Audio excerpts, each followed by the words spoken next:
سامعین، پروگرام ہے ہوا کی بیٹیاں اور اس وقت آپ کے ساتھ ہیں نبیلہ اور شمائلہ. ہمارا بہت سارا سلام قبول کیجیے. سامعین، امید کرتی ہوں کہ آپ خوش ہوں گے اور ہمارے اس پروگرام کو بڑی باقاعدگی سے سنتے ہوں گے. سامعین، میری خواہش ہوتی ہے کہ آپ اس پروگرام کو زیادہ سے زیادہ غور سے سنیں، اور اگر ہم کوئی ایسی بات کرتے ہیں جس میں کوئی سوال بنتا ہے تو وہ سوال ہمیں لکھ کر ضرور بھیجا کریں یا ہمارے ساتھ فون پہ بات کیا کریں. ہمیں بہت خوشی ہوتی ہے اور ہمیں پروگرام آگے کرنے کا ایک اور نیا حوصلہ ملتا ہے. پروگرام پسند کرنے کے لیے آپ کا بہت شکریہ. اس پروگرام میں ہم آپ کے لیے لے کر آئے ہیں خوبصورت نغمہ، اور اس کے بعد ہم جس عنوان پر بات کریں گے وہ ہے معافی، یعنی معافی کی اہمیت ہماری زندگی میں کیا ہے. اس پروگرام میں ہم نے آپ کے لیے خاص طور پہ ڈاکٹر روبن کو دعوت دی ہے، اور ڈاکٹر روبن سے بچوں کی بیماریوں کے متعلق بہت ساری باتیں ہوں گی. نبیلہ، آپ بات کر رہی تھی معافی کے حوالے سے. جی تو بڑا خوبصورت عنوان ہے آج کا، اور اس کے بارے میں ہم شمائلہ بات کر چکے ہیں پہلے، لیکن میرا خیال میں کچھ موضوع ایسے ہوتے ہیں جس پہ ہم گاہے بگاہے بولتے رہیں تو زیادہ بہتر ہوتا ہے. جی بالکل. اور میں اس کے بارے میں سوچ رہی تھی کہ انسانی فطرت ہے کہ انسان جانے انجانے میں بہت ساری غلطیاں کرتا ہے، جی اور بہت دفعہ ہمیں پتہ نہیں ہوتا کہ ہماری باتوں سے کسی دوسرے کو ٹھیس پہنچتی ہے، بالکل. اور اس کی وجہ سے دوسرا شخص ہم سے دل ہی دل میں ناراض ہو جاتا ہے، ہم سے دور ہو جاتا ہے، لیکن ہمیں پتہ نہیں ہوتا. ہاں، دکھ پہنچاتے ہیں نا ہم انجانے میں صحیح، لیکن دکھ تو دکھ ہوتا ہے. جب کسی کو محسوس ہوتا ہے تو پھر دوری تو بنتی ہے نا. جی بالکل. لیکن میرا یہ خیال ہے کہ جیسے ہم معافی کی بات کر رہے ہیں، تو اگر کبھی ہمیں اندازہ ہو جائے کہ دوسرا شخص ہم سے دور ہے، تو ہمارا یہ فرض بنتا ہے کہ ہم اس شخص کے پاس جائیں اور اس سے معافی مانگیں. جی، یہ جو بیماری ہم نے منتقل کی ہے اس کا علاج ہی یہ ہے، علاج ہی کہ یہی ہے، اس کو معافی مانگ لی جائے. کیونکہ اسی سے ہمارے جو رشتے ہیں بحال ہو سکتے ہیں، ورنہ رشتوں میں دوری پیدا ہو جاتی ہے، نفرت پیدا ہو جاتی ہے، اور یوں جو وہ جذبات ہیں ان میں گرم جوشی نہیں رہتی، اور پورا خاندان ہی ٹوٹ جاتا ہے. بالکل. شمائلہ، ایک کہاوت ہے کہ برتن سے برتن کھٹک جاتا ہے.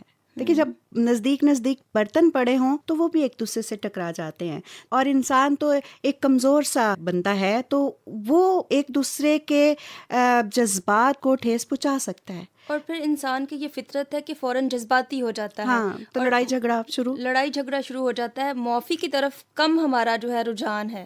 اس کے برعکس ہم جھگڑا کرتے ہیں، بدلہ لینے کی روح رکھتے ہیں. لیکن اگر ہم معافی کی طرف آ جائیں تو اس سے ہمارے تعلقات وہ بھی خراب نہیں ہوں گے، اور دوسرے شخص کی نظر میں ہماری قدر اور بڑھ جائے گی، اور خاندان محفوظ ہو جاتا ہے.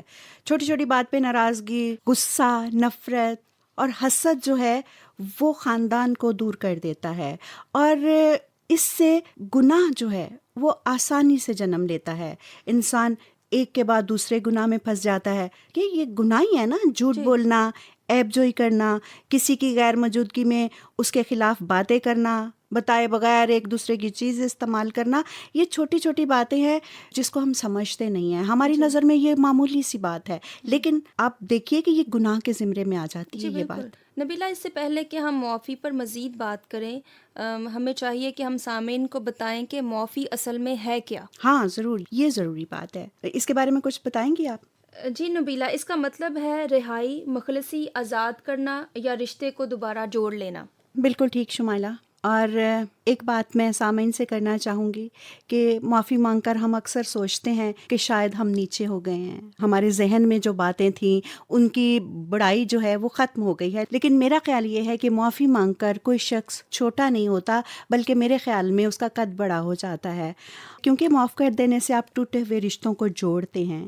معاف کر کے آپ دوسرے شخص کو یہ موقع دیتے ہیں کہ وہ دوبارہ یہ غلطی نہ کرے. آپ دوسرے شخص کو اس غلطی کے بارے میں بتاتے ہیں کہ اس سے یہ غلطی ہوئی ہے، پھر وہ دوبارہ غلطی نہیں کرتا. اس طرح آپ ایک اصلاح کا کام کر رہے ہوتے ہیں. تو میرا خیال میں کہ معافی مانگ لینے سے آپ کا قد बड़ा हो जाता है। जी बिल्कुल। और नबीला ये बात भी ज़रूरी है कि अगर कोई शख्स हमारे पास मुआफ़ी मांगने आता है तो हम उसको सच्चे दिल से मुआफ़ करें। बिल्कुल, बिल्कुल। हम ये हाँ जी। इज़हार ना करें उसको कि हाँ ठीक है मैंने तुम्हें माफ़ कर दिया, ठीक है मुझे तुमसे कोई शिकायत नहीं, लेकिन हमारे दिल में उसके लिए वही शिकायत बरकरार रहे और जब मौका मिले हम उससे बदला लें या उसकी इस बात को दोहरा कर उसको एहसास दिलाएं कि मैं तुमसे अब भी नाराज़ हूँ, तुमने पिछले टाइम पे मेरे साथ ये किया था, ये किया था, ये किया था। बिल्कुल सही बात है। ये बात जो है, अगर आप किसी को माफ़ कर देते हैं तो दोबारा उस गलती का ज़िक्र ही ना करें, ताकि उसकी वो गलती ना तो आपको हर्ट करे और ना फिर दूसरे गलती करने वाले शख्स को